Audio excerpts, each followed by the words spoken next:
You've heard the phrase, if you always do what you've always done, you will always what? Get what you've always gotten. I disagree. I think in agriculture, if we always do what we've always done, we're going to be out of business because there's some influences along the way that are blowing in the wind. I think the pace of everything that we do has rapidly changed. I think that we're not a society in have and have not. I think we're a society as have and have now.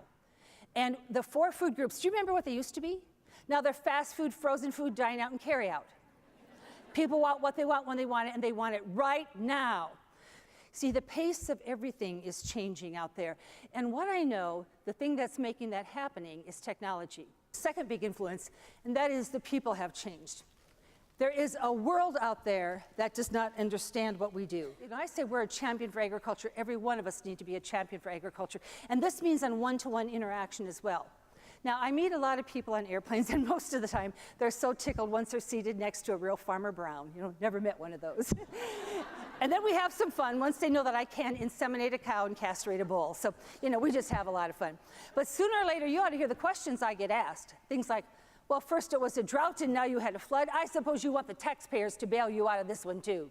Don't you dare tell me that providing nutritious food and a clean environment is animal welfare. The bottom line is you're going to murder that animal. What right do you have to play God, altering genetics, just to produce more of something we don't even need? And then I had this one fellow, he was just on a tirade, talking about frankenfoods and everything agriculture is doing. He said, you farmers, what right do you have to make me eat all of this DNA? Now, he wasn't talking DNA, what was he talking? GMO. Can you answer the questions? Because when he finally swallowed and took a break, I said, are you enjoying your seedless grapes? When I get asked what business I am in and I want to promote agriculture, I do not tell them I'm a farmer, not first. I tell them I'm in the consumer service and products industry. And they always say, well, really? Well, what do you produce? And I say, the food for your family, the clothing on the back, and the fuel for your car. I'm an American farmer.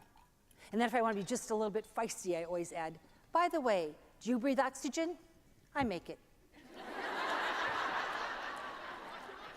Listen, people, I make it by the acres full, but listen to me.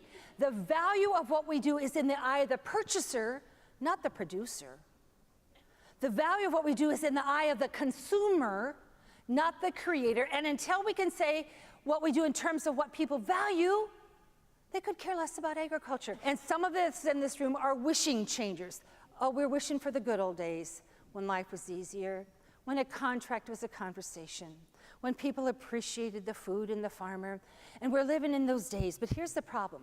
If you and I spend all of our energy living in the past, we have no energy to stand up and step out and lead today. So if we're not a victim or a wishing changer, I bet we have some going to changers in this room. Oh, I'm going to. And out of our mouth comes this phrase, oh, I could have, would have, should have, ought to, have to, maybe if only someday, but you see. Friends, you got to give yourself a target and go. I was asked at the Advancing Women Conference West, what about the glass ceiling all these women are facing? I was asked that a number of times, and I said, hey, we're not stupid. If we hit our head against a glass wall enough times, we're going to find a different room, or we're going to create our own room. And we're going to bring people around us who want to encourage and support and not tear us down. You see, that's the real leadership of women in agriculture. It's when they stand up and they step out and they continue along the way. Well, this is your environment, my friends. This is the environment of leadership and celebration and learning and support and engagement. Thank you.